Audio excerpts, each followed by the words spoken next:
Hey everybody, Brian Zane here with another classic pay-per-view review as nominated by my Patreon backers. Well, last time I was doing this review, I was looking at Bash at the Beach 1996, but I had some unfinished business I wanted to cover with WCW 95 based on what I saw from Great American Bash that year, so I really wanted to try and go back a little bit in the timeline to see how some of these storylines play out. So with that, it's time for Bash at the Beach 1995 from July 16th of that year in Huntington Beach, California. This show is nominated by multiple people, including Nick Brown, Jesse Alvarez, Evil Broseph, and Patrick Etheridge over on patreon.com/wrestlingwithregret. This show takes place, like I said, Huntington Beach, California, and literally on the beach this show is taking place. I talked before about how much I love like outdoor venues or venues with a lot of natural light coming in. This is literally on the beach with the Pacific Ocean in the background. What a cool setting for this one. Not nearly enough shows take place on physical beaches. We really need to get back to that, I think. Approximately 9,500 people are in attendance for this show. That's kind of a hard number for me to verify. I tried looking up other sources trying to figure out just what the actual number was, but that number was all I could come up with. It seems like it's a fluctuating number based on the overhead helicopter shots. You can see the sea of humanity kind of fluctuating as the show goes on. At one point, well, multiple points actually, they mentioned on commentary that hundreds of thousands of people are watching this show, and they quantify that by saying it's the largest crowd for a WCW event in the United States. So are they really saying hundreds of thousands of people are on the beach watching this show? Seems like kind of a ridiculous claim to actually make, but you know what? You do you. Shoot your shot, guys. Your announced team for the evening is Tony Schiavone and Bobby Heenan. The brain absolutely kills me during this show. Multiple times during this show, I'm just laughing my ass off at what he's saying. My favorite line, though, is at one point in the tag title match, which I'll get to later, he refers to one thing that's going on, or Schiavone, I should say, refers to a move as Clubberin, and he invokes the name of Dusty Rhodes when he brings up the name Clubberin, and then Heenan goes, "If you ate 2 bales of hay a day, you'd talk like him too," which is just is an amazing line. I love it. This event, of course, is the backdrop to an episode from a little-known show called Baywatch, also called Bash at the Beach, in which Hulk Hogan and Randy Savage have to save the local youth center from being demolished by the new property owner, the Nature Boy, Ric Flair. I did review that episode, I believe it was last year. You can check it out right here in the iCard. And the footage from Savage and Flair and Hogan Vader at the end of the night were filmed for that episode. And a funny note about this, of course, this show takes place July 1995. The episode in question does not actually make air until February of 1996. So it goes many, many months into the following year. By that point, by the time the episode actually airs, Vader is no longer part of WCW. He's gone in the World Wrestling Federation. He's working WrestleMania 12 that year. Not only that, we are only a few months away from Hulk Hogan's heel turn at Bash at the Beach 96, where he becomes a member of the NWO and stuff. The episode of Baywatch, where they filmed all this, came out about as late as you could possibly get before everything in terms of continuity for WCW just completely falls apart. The opening match is for the US Championship as Sting defends his title on his home turf in SoCal on the beach against Meng. Of course, last month at Great American Bash, these two fought in the tournament finals for the vacant US Championship, which Sting won. Meng, of course, is brought to the ring by Colonel Robert Parker, who's got to be hot as balls wearing that suit in that heat in the California sun on the beach. Speaking of Meng, I did really appreciate the highlight package they showed for Meng here. I was totally fired up for that. Speaking of fired up, Sting's very fired up as well in his backstage promo with Mean Gene before the match begins. Michael Buffer does the intros here. We'll be seeing him in the final 2 matches of the evening as well. Sting with the attack early on, which has no effect on Meng. He hits a big clothesline and Meng totally no-sells it. A great reaction by Sting where he's just totally dumbfounded. Schiavone at one point calls him the Meng, who goes for a splash but misses. Sting gets a Scorpion Deathlock, but Colonel Parker is on the apron with the distraction, which allows the Meng to kick Sting and gain the advantage. The Meng then hits either a really shitty suplex or a really snug brainbuster on Sting from the apron into the ring. They trade sunset flip attempts. Sting jumps up and pretty much does a diving ass drop onto the Meng's face. The Meng goes for the elbow drop, but he misses. Sting fires back with a suplex and some clotheslines. Big flurry of offense off the ropes by Stinger. Sting goes for the splash, but he's taken out with a massive kick to the face. A second rope splash by the Meng and a very close kick out by Sting. Sting ducks a kick and rolls up the Meng to win. The Meng beats up Sting after the bell, and Road Warrior Hawk shows up to help out Sting, and that's pretty much that. I give this one 3 stars out of 4. It's a really great opener and a really great follow-up to their match at Great American Bash. A lot less nerve holds than the previous match, a lot more big hits and big spots and big excitement. A really great way to open the show. Very strong match. Backstage, Jimmy Hart and the Renegade are being interviewed by Mean Gene. Renegade says he will TOS, terminate on sight. We go from TOS to POS as the Renegade defends his TV championship against Mr. Wonderful Paul Orndorff. It's the first time we've seen Orndorff in a long time on this classic review segment, ever since WrestleMania 1. So nice to see him here. I talked earlier about my love for Bobby Heenan on this show. One of the recurring things early on in this show is how the camera will occasionally cut away to hot ladies in their bikinis in the crowd, and Heenan will be totally stop what he's saying, and that's one of the first instances right here. I know this man very well. He's an athlete, he's a competitor, and wow! Of course, back at Great American Bash, the Renegade became the TV champion after beating Arn Anderson in a match that even he couldn't save. But back in May, Orndorff won what was apparently called the Slim Jim's Challenge to become the new #1 contender for the TV championship. Orndorff himself, a former TV champion, hopes to regain it here. Orndorff with the jump on Renegade at the onset, but Renegade's back on top. A long, awkward headlock on Orndorff and some very obvious spot calling here. Orndorff with a handful of sand in the face of Renegade. Somehow it's the one and only time you see that spot actually get used in this entire show. It's amazing the restraint they had to have. Only one spot where someone throws the sand in a wrestler's face. I mean, they're surrounded by it. I'm surprised they didn't do it more. Orndorff is over in a surprisingly big way here in this show. I'm trying to figure out why he was over so much with the California crowd. At first I thought maybe it had something to do with maybe he had some kind of local ties to it, even though the fact he was born in Virginia, lives in Georgia, went to school in Florida, so there's no California connection there with Paul Orndorff. I think it might have had something to do with the fact that maybe at this point Renegade was a little exposed and fans were turning on him a little bit, and so they were kind of cheering Orndorff by default. That's pure speculation on my part though, but he does get a lot of babyface pops. He gets a wonderful chant at one point in the matchup here. Renegade blocks Orndorff's piledriver attempt and hits a pair of really bad looking drop kicks, which I know is rich coming from a guy like me to say that, but I wasn't getting paid WCW money when I was throwing lame drop kicks in Portland. I hate to speak ill of the dead, but the Renegade simply cannot work. I mean, he can't work a headlock, he can't throw a drop kick, he can't take a bump. Like every time he bumps in this matchup, he's afraid to take a snap bump on his back. He lands on his ass or his lower back first, so it's kind of like a two-part bump, like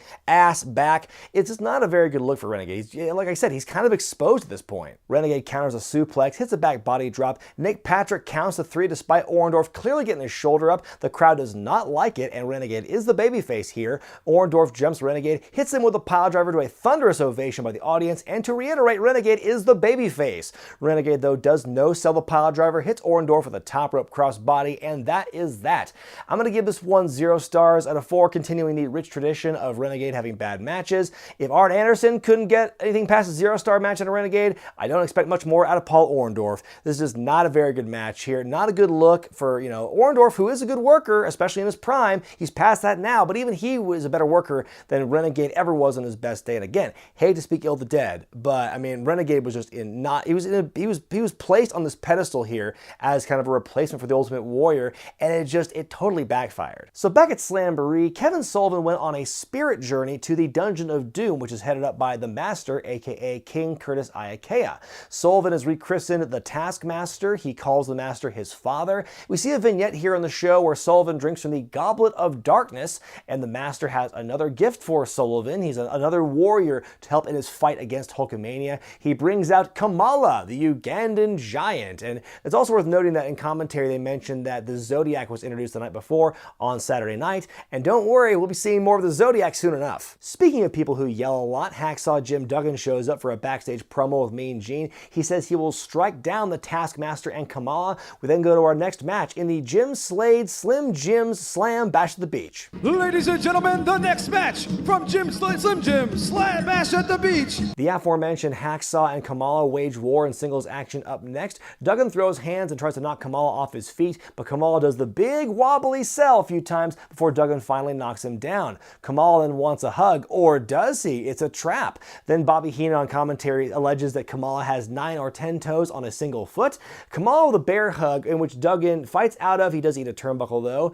Duggan keeps fighting, hits the body slam, goes after the Taskmaster. The referees sandwich right in between them. In comes the Zodiac. He appears in some very revealing tights, clocks Duggan with Kamala's mask. Kamala covers Duggan and wins. I give this one a 1/2 star out of 4. It's not a very good match. It's a clean enough match, but it's basically a match between two guys whose entire shtick and their entire gimmick is they wrestle a very slow pace, which is not a good combination here. If either one of them went against a faster opponent, like for example, Duggan at Great American Bash the previous month fought Sergeant Craig Pittman, that was a better match than this. Not great, but it was a better match because their styles were different enough. I think Duggan and Kamala here, it just didn't work out, didn't really mesh well, and so I think the match suffered as a result.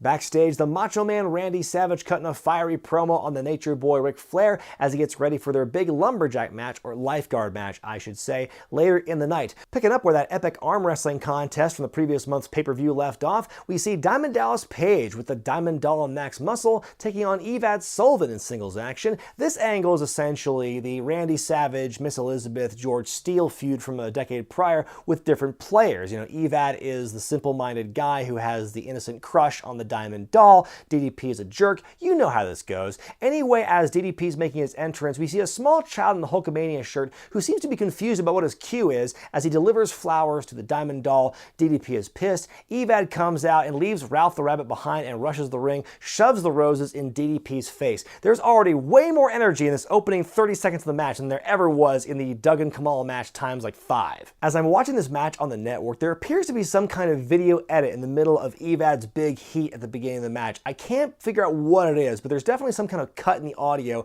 as it cuts away to the Diamond Doll in the middle of this sequence here. And keep her pretty mouth shut.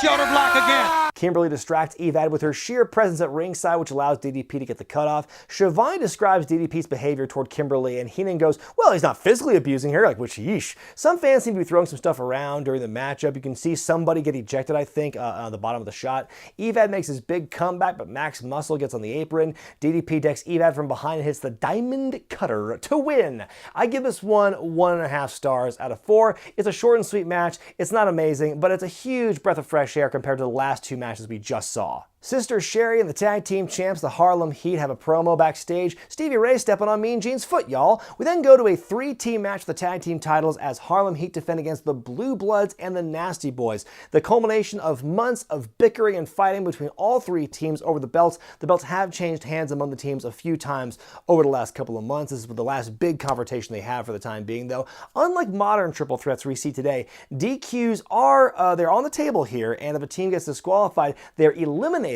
and then the last 2 teams are the ones fighting. So will that play into the match? Time will tell. The match begins with a series of coin flips to figure out which 2 teams begin. Really exciting stuff here, folks. The Nasties and Harlem Heat start off, but the Blue Bloods just get in right away and start brawling.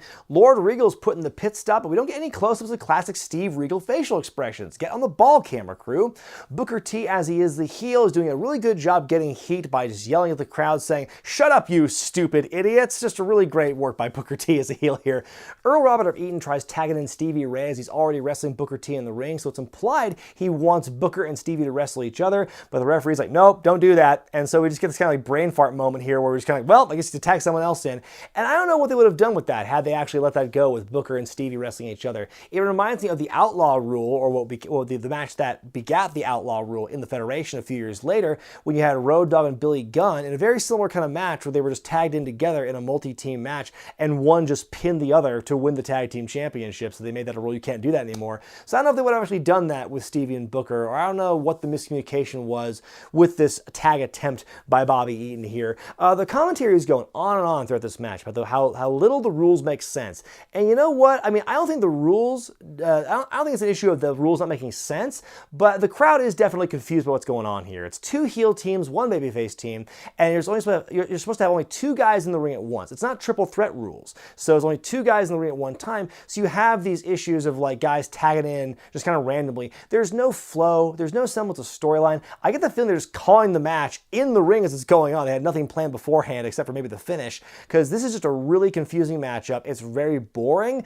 The crowd loses steam just in a big way in this matchup here. The finish happens when Sags gets hot tagged in. The crowd's dead for it. Regal gets dropped. Sags back body drops Booker onto Regal. Jerry Sags and sits on both of them, and the Nasty Boys supposedly win the fall and become the champions. Or are they? Because after the bell, it's announced that Harlem Heat actually won the match and retained the tag team championships. Everyone's confused, and basically the way they're trying to explain this is Booker T was laid on top of Steve Regal, and so when Jerry Sags sat on top of both of them, that was enacting a pinfall of Booker T on Regal, so the Harlem Heat were the ones with the active pin, and they win the match. But if Booker was already on top of Regal, shouldn't the pinfall have already started then? And if Jerry Sags is pinning both of them at once, shouldn't he have the dominant pinfall? I am very confused by this. This is just one of the most confusing fucking matches I've ever seen. 13, half star out of 4. It was a huge clusterfuck of a match this is. Like I said, no story, no flow. Seems like a bunch of communication breakdowns. Not necessarily a botchy match per se. It wasn't like an ugly match. It was just a very slow, plodding, unexciting match with confusing rules and an even more confusing finish. Everyone in this matchup could and would do far better. They deserved far better than this matchup. After the match, the Heat are interviewed on stage about the match and the fact that the Stud Stable are the new #1 contenders, as we saw on the pre-show earlier on. They will gladly take on Bunkhouse Buck and Dirty Dick. Then Booker utters a line that a young John Cena must have been listening in on. You better want some, but buddy, I'm gonna tell you, you better be bad enough to come take some. Shivani and the Brain bicker for a while before we go to a backstage interview with the Nature Boy, Ric Flair. We then go to our semi-main event, one of the 2 Baywatch matches on the evening, as Flair takes on the Macho Man Randy Savage in a Lifeguard match, which, as I mentioned, is a lumberjack match, but because they're on the beach, of course, you gotta call them lifeguards. I will say, though, I really like the sweet-ass tie-dye tank tops the wrestlers are wearing at ringside. I want to get one of those shirts if I can try and find one. Of course, we have talked about the tumultuous past between Flair and Savage on this segment as recently as Great American Bash 95. These guys have been feuding pretty much since Slamboree, when Flair came back into the company from his kayfabe retirement. And of course, Flair even went so far as to assault Savage's father, the WCW Hall of Famer Angelo Poffo. Things got really personal. At Great American Bash in the main event, Flair won the match after hitting Savage with Poffo's own cane. Savage essentially pulled a Johnny Gargano and didn't beat Flair when he had the chance. Macho starts off hot, but he's taken down with an inverted atomic drop out of the corner. Lots of back and forth between the two here. Pretty much every time Savage gets the upper hand, Flair with a cheap shot out of nowhere to allow him to gain the advantage. As far as the lumberjacks, lifeguards, and how they're involved, it's pretty plain here. There's not a lot of cheating by the lumberjacks. If anything, they're more infighting amongst themselves than attacking Flair or Savage at any given point, because they get dumped out a lot here. But they're mostly just they're shoving and pulling all at the same time before they finally throw the guy in the ring. We see some scuffling between the Harlem Heat and the Nasty Boys to keep their thing going, but that's about the most of what we see here. They don't really factor into the finish much at all, except for one, which I'll mention later. Sleeper is countered by ramming Flair into the turnbuckle. Flair goes to the top rope. Savage falls on the top rope, which makes Flair fall off onto Savage, but then he knocks his jaw on the back of Savage's head, so call it a 50% success rate. Flair begins working the leg, a big leg snap off the second turnbuckle by Flair. Figure 4, but Savage reverses it. Randy with a big comeback hits the double axe handle, but there's one of those lumberjacks, Arn Anderson, Flair's BFF. Anderson distracts the referee, which slows Savage's progress a bit. Flair's back dropped out of the ring by Savage and caught by some of the wrestlers. Arn's the DDT on Savage in the chaos, but Savage kicks out. Heenan is totally gobsmacked from this point on commentary, just how resilient Savage is. The fact that no one's kicked out of the Arn Anderson DDT before, but Savage is able to kick out. Savage throws Flair off the top rope. There's the spot. A body slam, hits the diving elbow to win the match. I give the match 3 stars out of 4. Not quite as good a match as what they had the previous month at Great American Bash, but it's up there and certainly one of the better matches of the evening. The lumberjacks involved in this matchup, I think there was some good about them, but also some bad. I think ultimately they cancel itself out, and so it's kind of a non-factor in this match essentially. Of course, this was far from the end of the feud between Savage and Flair. By year's end at Starrcade, Flair would actually beat Savage to become the new WCW champion after some well-placed interference by the newly reformed Four Horsemen. In your main event for the WCW Championship and to keep the Youth Center running, Hulk Hogan defends his world title against Big Van Vader in a steel cage. This is all part of Vader's self-proclaimed roadkill tour. For weeks before this, he was going from town to town, from East Coast to West, laying out people hither and yon. At the pre-show for Great American Bash the previous month, Vader put his hands on Commissioner Nick Bockwinkel. It was one of Bockwinkel's final appearances in the WCW. Hogan bashes him from behind with a chair. The match is set for Bash at the Beach, or as Bockwinkel referred to it, oh gosh, what's that show called again? This is being built as one of the most dangerous matches, if not the most dangerous match of Hogan's career. Vader is technically part of the Dungeon of Doom by this point, but he seems to be kind of a satellite member. He's not as closely affiliated with Taskmaster or the Zodiac or Kamala as other people are, it seems. Vader cut his own pre-match promo in this matchup here. Sullivan was nowhere near this until later, which I'll actually get to. Before the match officially begins, begins, though, the announcers plug Collision in Korea as the next pay-per-view.